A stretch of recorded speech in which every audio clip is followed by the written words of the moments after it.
Advertencia, el siguiente video incluye contenido delicado que algunas personas pueden encontrar ofensivo o molesto. Se recomienda discreción. Bienvenidos a su podcast. Maullidos a la noche. Hoy nos adentramos en el corazón de Chihuahua. Dos hombres, dos pesadillas. Andrés Ulises Castillo Villarreal, el asesino de Chihuahua, cuya firma sangrienta se grabó en la memoria colectiva con juguetes macabros y una sierra de calar. Gilberto Ortega Ortega, un monstruo que se paseaba por las noches, dejando un rastro de víctimas en su búsqueda implacable. Dos hombres, dos pesadillas. Y cuéntame, Vale, ¿cómo te encuentras el día de hoy? Pues bastante feliz, la verdad, por volver a nuestro podcast. Yo entiendo que lo abandonamos muchas veces, pero es que en verdad hay ocasiones en las que hay cosas que están fuera de nuestras manos. Sí, la verdad sí lo abandonamos bastante tiempo, pero saben que siempre les decimos lo mismo de que vamos a estar innovando y lo seguimos haciendo, más sin embargo, pues hay situaciones que se nos complican, pero podcast de calidad, ahí va. Ahí vamos, poquitas cositas que hemos cambiado, pero se van notando si ustedes se fijan a los primeros episodios pues ya es algo muy diferente, ¿verdad? Y pues sí, me encuentro muy bien, bastante feliz, te digo, por volver a nuestro podcast, a nuestras raíces. Y bastante perturbada, Lili, por estos dos casos Sí. que realmente lo más perturbador es que hayan sido en nuestras tierras. Porque pues es donde nosotros nacimos, donde hemos crecido y donde estas historias han terminado en que esta sociedad haya tenido unas marcas muy fuertes por estos dos seres que dieron mucho de qué hablar, mucho terror, mucha incluso indignación por medio de nuestro pueblo, ¿verdad? Sí, así es. ¿Sabes qué más también es inquietante? Ujú. Que ya tenemos más de 10,200 seguidores en TikTok. También tenemos más vistas en nuestros videos y queremos agradecerles por eso. También quería decirles que esta comunidad pues va creciendo cada vez más y que si quieren mandar sus historias al canal, ya sea por Insta, Facebook, TikTok, pueden mandárnosla por mensaje y ahí nosotros le contestaremos. Y no importa que no sean sus historias propias, que sea algo de su ciudad, algo de que su mamá se los contó, su familiar, no importa. Mientras esté buena, Ujú. nosotros la aceptamos y las traeremos en un capítulo especial de historias de seguidores, que ya hace bastante falta, la verdad. Sí, ya hace falta también otras historias de terror. Últimamente hemos hecho también de asesinos seriales, como es el caso de hoy, que les hablaremos de estos asesinos, como mencionaste anteriormente, que son en el lugar de donde somos nosotras, Chihuahua. En los rincones más oscuros de nuestra ciudad, traemos hacia ustedes las historias de asesinos seriales que han marcado nuestra historia. Desde los crímenes más perturbadores y desastrosos hasta los perfiles psicológicos más atroces, exploraremos los casos que estremecieron nuestra comunidad. Este primer caso, el cual es el de Gilberto Ortega Ortega, o mejor conocido como el caníbal de Chihuahua.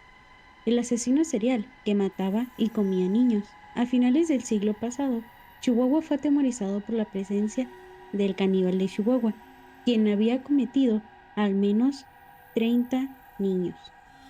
Él come niños, como la gente llegó a decir. Era una persona con serios problemas mentales y eso no impidió que tuviera una vida peculiar, tanto profesional, llegando a ser un soldado, un policía e incluso un político.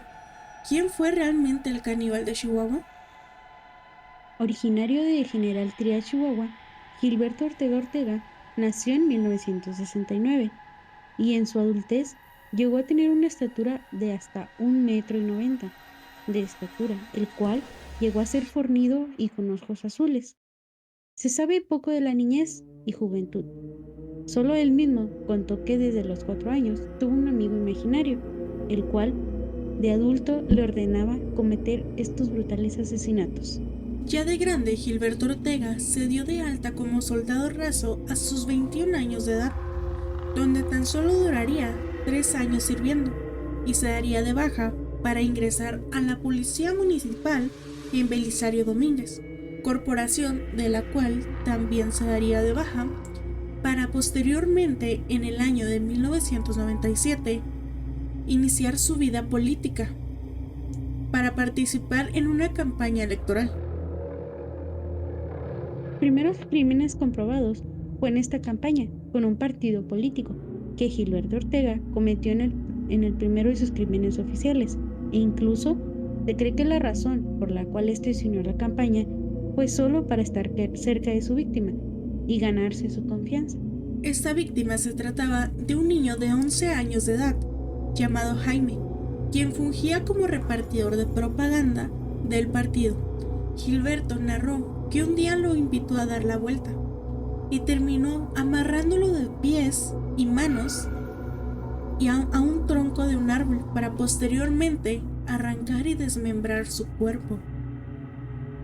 La muerte de este niño se suma a la de otro menor, Adán, un vecino del caníbal a quien asesinó a balazos para después arrojar a las faldas de un cerro. Según admitió él mismo, cometió por lo menos 30 homicidios de infantes, acompañados de canibalismo. Aunque solo fueron comprobados estos dos, él insistió ante la fiscalía que el número de asesinatos era mayor en todas sus víctimas. ¿Cuántas víctimas fueron en total? Pues su primer asesinato, él ayudó a las autoridades a llevarlo a prisión, pues fue la última persona con la que vieron al niño Jaime, y finalmente, tras su captura, Gilberto Ortega terminó por aceptar que él era culpable. De los 30 asesinatos que el caníbal de Chihuahua dijo haber cometido, solo se comprobaron estos dos ya mencionados, por lo que se cree que los otros fueron inventados. Por otro lado, fue entrevistado por los psicólogos de la prisión. Gilberto describió cómo mató a sus víctimas, dibujando y pintando con sangre a los niños. Leí una declaración tuya en la que dices que devoraste algo de sus órganos. Sí, lo que pasa es que yo miré una película hace mucho tiempo y decidí pues ponerlo en práctica. Y me gustó la idea y pues me gustó. ¿Desde el primero de los niños? No, como con unos 20 que fue a los que yo me comí. ¿Qué película fue? Es El silencio de los inocentes. ¿En qué año la viste? En 1988. ¿Te gustaba decirles que ibas a matarlos? Por supuesto. ¿Eso te provocaba algo? Placer. ¿Cometer los asesinatos fue un acto espontáneo o algo planeado? No, prácticamente a mí. Mi amigo es quien me ordena ejecutar las personas. ¿Quién, perdón? Un amigo. ¿Cómo se llama? Su nombre es Joel. ¿Desde cuándo existe Joel? Desde que tengo 4 años de edad. ¿Y siempre es agresivo Joel? Bueno, en ciertas ocasiones. ¿Qué pasa en esta relación tuya con Joel, Gilberto? Pues somos muy buenos amigos. De niño, ¿qué te decía? ¿Cómo de qué? No lo sé, cualquier cosa. No, pues no sé qué es lo que me quiera preguntar. Era, por ejemplo, alguien que desde niño te insinuó a matar. De hecho, él es el que me ordena que mate, pero no más, es todo. Tengo sentencia de 270 años por los crímenes y atrocidades que un día cometí. Estoy arrepentido. Pero, ¿qué puedo hacer? El tiempo no regresa. El resto de mi vida en la prisión. Y desde aquí le voy a servir a mi Señor. Le diré a todos los reos despreciables, como yo, que en Jesucristo hay esperanza. Hay perdón y vida eterna. Jamás alguien me había hablado de Jesucristo, hasta que llegó mi amigo loco secuestrador de avión, Yosmar Flores. Ahora, para mí, él es El vivir es Cristo y morir ganancia. Hoy Dios ha hecho un milagro. Soy un milagro de Dios. Estos últimos tiempos es prueba real de que Jesucristo vive. Hermanos, les pido perdón, que oren por mí, por todos los reos del mundo. Les pido que compartan esta carta a todos mis hermanos y amigos, porque es mi testimonio. Que Dios bendiga a Yosmar Flores Pereira, quien presentó a mi Señor Salvador. Les escribe su amigo y servidor, Gilberto Ortega Ortega, siervo de Jesucristo, que Dios los bendiga. A 75 años de prisión, actualmente es una pena máxima en el cual él se encuentra en el estado de Morelos. Y se decía que este señor, el cual fue el secuestrador del avión, Yosmar Flores, fue su salvador, el cual le habló de Jesucristo. ¿Tú cómo ves, Lili, este caso?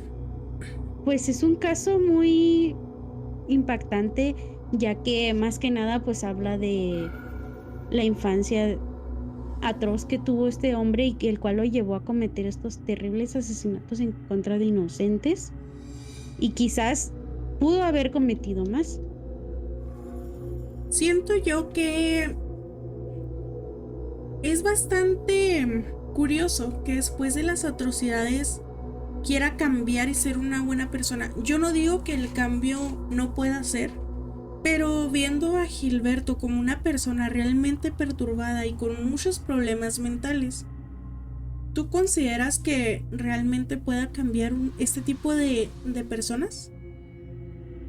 Puede que sí, pero pueda seguir viviendo con esa conciencia de el que cometiste todos esos crímenes y vivir como si nada y decir, aquí no pasó nada, porque pues fueron almas inocentes. Él, su salvador, pues es Jesucristo, pero más sin embargo toda su vida, o el resto de su vida más que nada, seguirá con esa pena que lo atormenta. Yo no sé realmente qué pensar de este caso. No sé si él realmente se haya sentido arrepentido de sus actos, porque digamos que realmente debes no tener corazón para realizar ese tipo de actos tan perturbadores, tan horribles hacia pues inocentes, como tú nos comentabas. No sé realmente si sea que está arrepentido, que verdaderamente espero que sí. O puede ser, ya ves, que utilicen este tipo de técnicas como para intentar apelar a su libertad y obtener al menos alguna alguna ventaja pues en un juicio. Que pues de hecho, o sea, inclusive pues él ya había revelado que había cometido más asesinatos, y también el de esta mujer, el cual se va a reabrir su caso, quizás desde hace años se ha querido reabrir para culparlo también de otros que quizá él cometió. Y lo que más me impacta a mí es cómo nosotros no nos llegamos a dar cuenta de todas las atrocidades que puede llegar a ocurrir, incluso en nuestra propia ciudad, como lo es Chihuahua, que es donde somos nosotras. Jamás me hubiera imaginado el haber conocido este caso, o el haber sabido que por los años donde yo ya había nacido y tenía 2 años, este hombre ya estaba cometiendo sus atrocidades en nuestra ciudad. Igual que pudiste haber sido algo que él hubiera querido, ¿sabes? Sabemos que su principal motivo pues eran los infantes. Entonces el pensar en que tú fuiste un infante en esa época y pudiste haber sido víctima es realmente perturbador, diría yo. El imaginar que afortunadamente ya no está libre. Porque sinceramente yo quizás esté mal, quizás no, pero yo no pienso que una persona que haya actuado de tal forma pueda cambiar. Inclusive no llego yo a pensar que no han de ser los únicos casos, que puedan existir de asesinos seriales aquí en Chihuahua. Porque no solo existen los asesinos seriales como Jeffrey Dahmer o Ed Kemper, como ya hablamos de él, también Charles Manson, también en Chihuahua existen nuestros asesinos seriales y no es algo de lo cual sentirnos orgullosos, al contrario, hubiera estado mucho mejor haber dicho no existe aquí en Chihuahua, pero lamentablemente sí los hay, sí existen e inclusive los seguirán existiendo de por vida. Y ni siquiera son casos aislados. Por ejemplo, tenemos el caso de Andrés Ulises Castillo Villarreal, que también fue un asesino serial que tuvimos tristemente en nuestro estado. Él nacería en 1980 en nuestra ciudad Chihuahua, México. Este es un notorio asesino en serie, conocido mayormente como el asesino de Chihuahua o el asesino del desarrollo urbano. Fue encontrado declarado culpable por asesinar al menos 3 hombres y abusar de un adolescente, entre el 2009 y el 2015, pero confesó haber quitado la vida a más de 12 individuos. Chihuahua fue un escenario de una serie de crímenes que estremecieron la ciudad, como les mencionamos anteriormente. Cuerpos desmembrados aparecieron en diferentes puntos, pero la policía no logró contactar con los casos.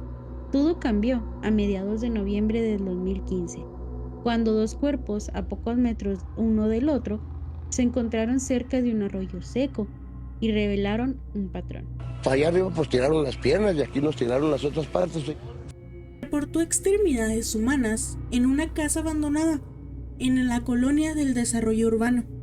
La policía encontró más tarde el torso cortado por la mitad con golpes en la cabeza en un arroyo muy cercano.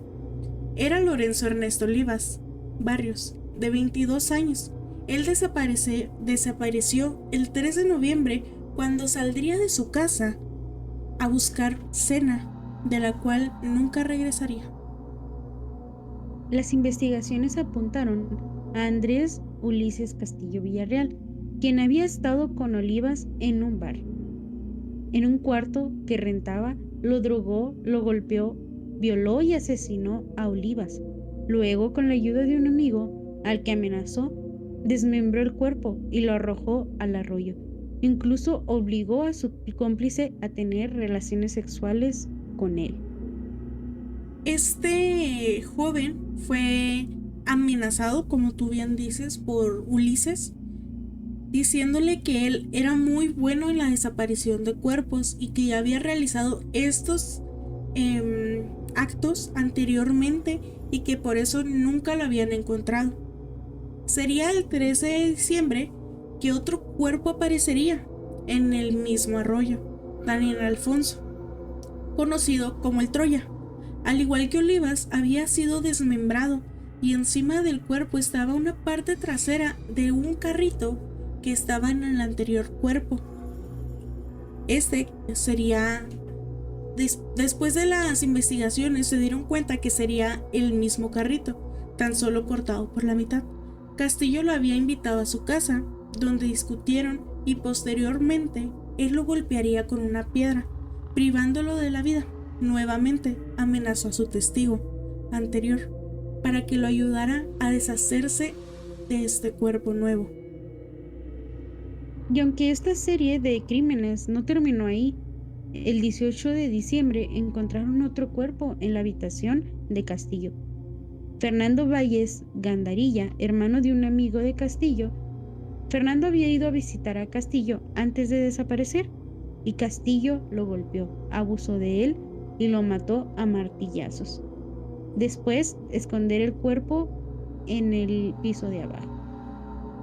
El modus operandi de Castillo, si te fijas tú, viene siendo el mismo. Pero en esta ocasión descuidó un poco su forma de realizar este último asesinato, ya que el hermano de este joven, Fernando, sabía que él lo había ido a visitar. Entonces él mismo le preguntó a Ulises que dónde estaba su hermano y Ulises le diría que él se había ido. El hermano de Fernando pensaría que se había ido más bien porque estaba harto de él, ya que él era una persona con una discapacidad de movilidad y entonces pensó pues que su hermano simplemente ya no lo quería cuidar. Pero esto no sería así, ya que Ulises, al momento de deshacerse el cuerpo, no utilizó la misma forma de irlo a aventar a un simple llano, ¿no? A un río o algo así. En esta ocasión, él haría un hueco en el piso de su casa, donde metería a esta persona con cal y posteriormente lo taparía con cemento, poniendo un mueble encima para que así no se dieran cuenta. El perfil psiquiátrico de los perfiladores criminales caracterizaron a Castillo como un psicópata y sádico sexual clásico. Fue víctima de abusos repetidos durante toda su infancia. Los expertos creen que sus crímenes fueron una manifestación de la carga emocional que había tenido de esos abusos.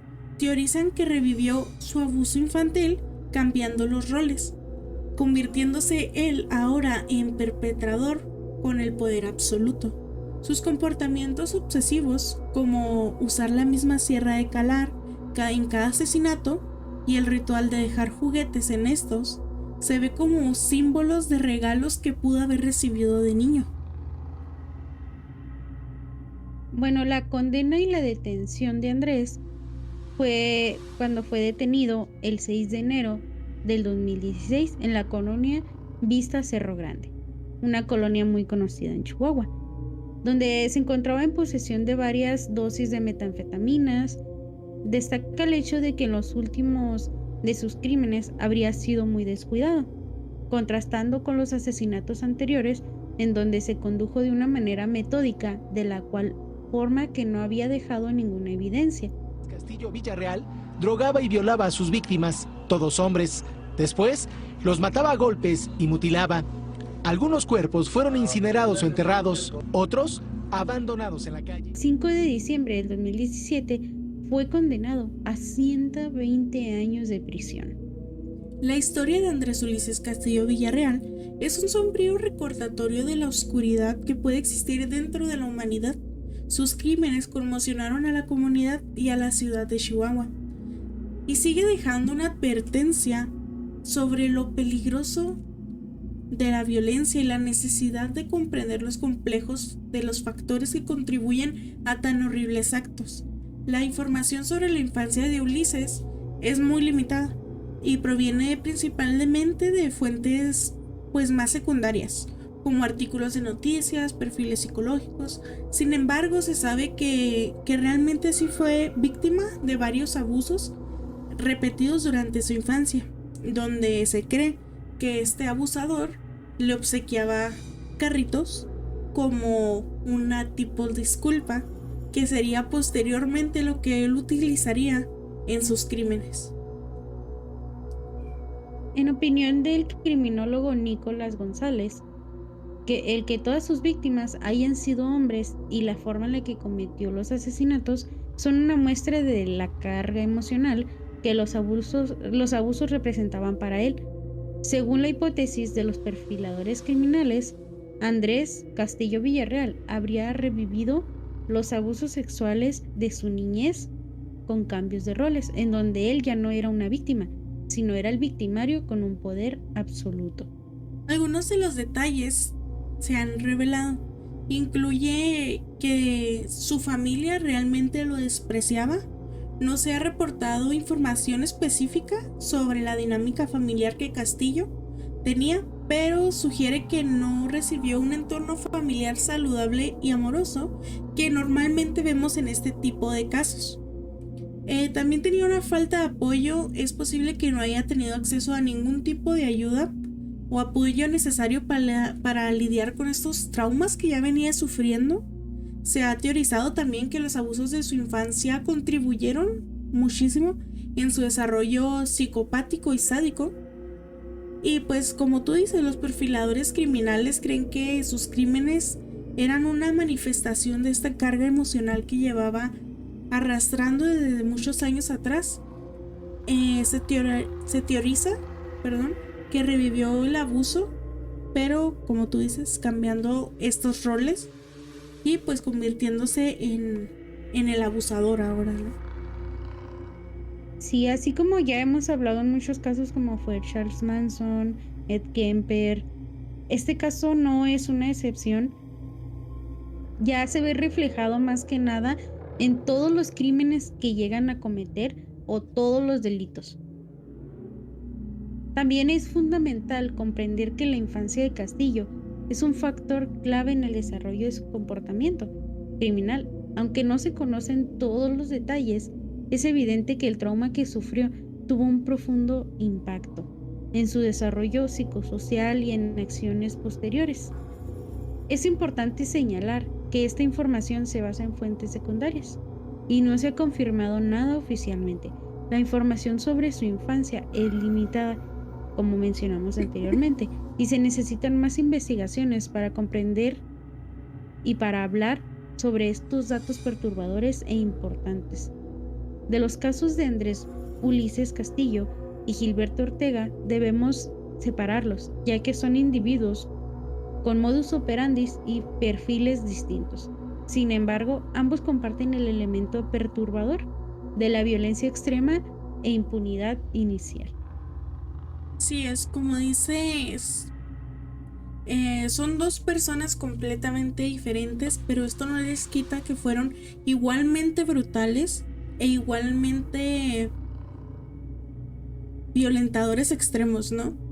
Por ejemplo, la utilización de juguetes infantiles en cada uno de estos asesinatos que Ulises llevó junto a los restos desmembrados de víctimas es quizás un elemento es el elemento más perturbador, por decirlo así.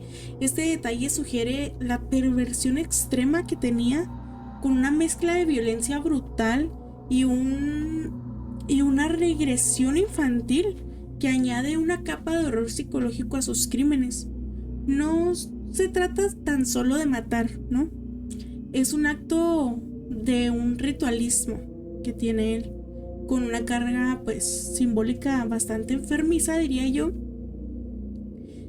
Además del desmembramiento, ¿no? La posición con la que Castillo desmembraba a sus víctimas indica una planificación realmente cuidadosa y una frialdad que aterra, ya que no es un acto impulsivo, sino que muestra el control y el dominio que tenía en sus víctimas, incluso después pues de su muerte. Aunque bueno, se le condenó por 3 asesinatos, ¿no? Pero él confesó que al menos 12 más realizó y se sospechaba de tan solo 20 víctimas más, que arrojaba una sombra más al terror de Chihuahua. La posibilidad que haya más víctimas sin identificar es un elemento pues inquietante, ¿no? Tanto de qué tanto se trabaja en nuestro estado y en nuestro país por resolver estos crímenes, y qué tanto puede hacer una persona sin que nadie sepa. O sea, cómo de la nada desaparece tanta gente, ¿no? Y el hecho de que Castillo también abusaba sexualmente de sus víctimas antes de asesinarlas, pues nos revela la motivación sádica y una perversión pues sexual muy extrema. Y pues esto no es solo un crimen violento, es un acto de humillación y control absoluto si te pones a pensarlo. Y el hecho de que Castillo involucraría a menores de edad en el transportar a estas víctimas y pues como sabemos posteriormente abusar de él, es un elemento peculiarmente repugnante. Pues muestra la falta de escrúpulos y el nivel de manipulación que tenía. Incluso afortunadamente este joven que ayudaría a Ulises, siendo realmente obligado a cometer estos, bueno, no cometerlos, sino a ser parte de estos crímenes. Afortunadamente pues atraparon a Ulises antes de que le pasara lo mismo al joven. porque pues sabemos que no tenía nada de autocontrol Ulises, que se le hacía tan fácil el quitarle la vida a una persona y realizar estas atrocidades después. Pues ya finalmente atraparon a Ulises. Un día él era pues maestro, por decirlo así, trabajaba en la obra, y pues a él principalmente lo atraparon por venta de droga. Pero él, al momento de ser capturado, él tontamente o afortunadamente confiesa que él fue quien mató a estas personas, porque él no sabía que iban realmente por otro motivo, por él. Entonces pues sí, fue capturado y qué bueno, la verdad, porque imagínate que este ser siguiera en las calles. Qué terror, la verdad. Es que muchas veces vemos también como algunos de ellos, como fue en el caso de Kemper, que él mismo dijo que no lo dejarán libre porque él seguiría cometiendo más asesinatos. Y me imagino yo que llegan a cansarse al tal grado de decir, ok, yo cometí tantos crímenes, a lo mejor y ni los cometieron, para que los sigan dejando presos, porque si los dejan libres cometerían más actos. Porque la impunidad inicial, tanto la de Castillo como la de Ortega, lograron evadir la justicia durante mucho tiempo considerable, lo cual permitió que cometieran múltiples crímenes. Esto destaca la fragilidad del sistema de justicia en el que vivimos nosotros, y en algunos casos la necesidad de una mayor investigación y prevención. El impacto de la comunidad, el terror que han generado estos asesinos en serie tuvo un profundo impacto en la comunidad de Chihuahua, creando un clima de miedo e inseguridad. La sanción de vulnerabilidad y la falta de confianza en las autoridades son consecuencias devastadoras de estos crímenes, y como muchas veces las hemos visto, no se cumple realmente como es la justicia. Y todo esto lleva a que más personas como ellos sigan cometiendo crímenes tras crímenes tras crímenes, y los agarran por un crimen insignificante como fue en el caso de Ulises. De Ulises, y al final de cuentas por el que realmente lo que cometieron no los agarraban. Sí, también, pues como hay varios casos, ¿verdad? También tenemos el caso de Marisela, que es un caso muy fuerte, que todo mundo sabía quién fue, pero nunca se agarró a la persona por el crimen que había cometido. También es importante que no todo fue culpa del Estado, ¿no? También hay que ver las condiciones en las que ambos crecieron y lo importante que es, si es posible, ayudar a este tipo de pequeños, porque son niños realmente que desafortunadamente vivieron en un entorno devastador, y pues es lo que hizo la vida con él. No hay que justificarlos tampoco de ninguna manera, pero también hay que saber que se pudo cambiar este final si se hubiera puesto un poquito más de atención en estos jóvenes, ¿verdad? Más que nada en los casos, ¿no? O sea, como dices tú, el caso de Marisela Escobedo fue muy visto y fue muy relevante para la sociedad, porque mucha gente lo hizo muy público. Pero estuvo muy raro, ¿no? Como al hombre que cometió el asesinato tantas veces se le logró escapar a la policía, al gobierno, y que a esta mujer, sí, o sea, que la asesinaran enfrente de donde estaba el gobernador de Chihuahua. O sea, ¿qué clase de sistema tenemos, no? Sí, pues también es un tema que yo siento que deberíamos de traer al podcast, lo que pasó con esta mujer y pues todo inclusive estos temas, ¿verdad? O sea, no solo el de Marisela, el de muchas y muchos que son absurdos, el pensar que no se llegó a una pena. No, y que inclusive existen miles de casos que podemos hablar aquí en Chihuahua Y en todas las ciudades de Chihuahua, como han desaparecido miles de personas y se sigue sin cumplir las condenas de los hombres que realmente las cometieron. Pero volviendo al caso, pues es importante todo esto de saberlo y que las demás personas estén enteradas de lo que realmente está ocurriendo. Sí, también es importante recalcar que la información sobre estos casos, especialmente el de Gilberto, requiere una investigación pues mucho más exhaustiva, ¿no? Para proporcionar datos más concretos y fiables.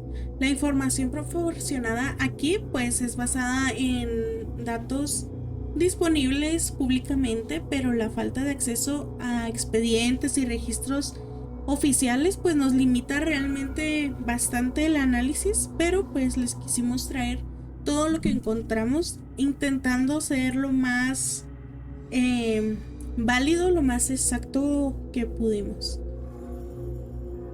Bueno, y así como todo tiene su principio, todo tiene su fin, y así concluye nuestro viaje en las profundidades del terror que acecharon a Chihuahua. Las historias como las de Andrés Ulises Castillo Villarreal y Gilberto Ortega Ortega son nombres que se grabaron en la memoria de una ciudad, al igual que se nos dejan como una sensación de escalofrío que perdurará muchos años. Sus crímenes, sus motivaciones y sus víctimas son un legado de oscuridad que nos recuerda la fragilidad de la vida y de cómo el ser humano puede caer en las garras del mal. Y pues bueno, ya sin más, no olvides darnos like, suscribirte si te gustó este podcast, este tipo de contenido, darle a la campanita para que te avise YouTube cuando subimos un nuevo video. Estamos en todas las redes sociales como @maullidosalanoche. Tenemos TikTok, tenemos Facebook, tenemos Instagram, tenemos pues prácticamente todo, ¿no, Lili? Sí, así es. También, si, como les mencioné anteriormente, si gustan mandarnos sus historias a todas las redes sociales que mencionó Vale, no se olviden también de pasar por sus lives todos los días, para haciendo mención aquí un poquito en el podcast. Todos los días hace live Vale, de lunes a viernes. Sigan. Pero sí, gente, esperemos de verdad que les haya gustado y más que nada impactado y reflexionado estos dos casos que son devastadores, sinceramente, y pensar que son reales, que no es una película, que no es ficción, pues muchas veces, como dicen, ¿no? La realidad supera la ficción. Y pues nada, gracias por haber estado en este capitulito de Maullidos.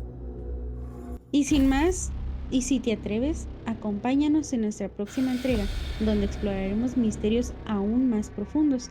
Hasta entonces, mantente alerta del terror, porque nunca descansa.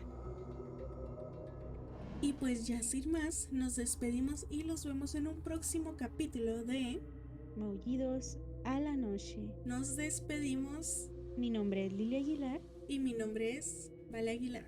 Hasta la próxima.